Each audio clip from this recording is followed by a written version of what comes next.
Hello સાહેબ, નદીના કિનારે ક્લાસ મળી જલ્દી આવો.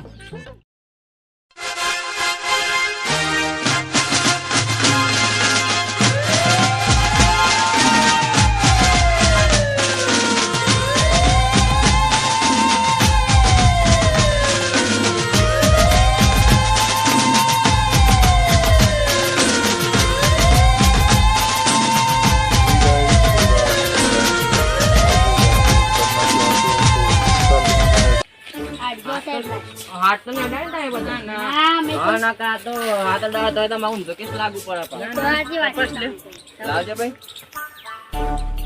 હું તો મને કહેતો નતો અચાક મોટો કેસ લાગે છે. ઘણ મોટો કેસ. આ તો અમારે ભાઈ જોયું યાર, મારા ભાઈએ Pikachu, Pikachu.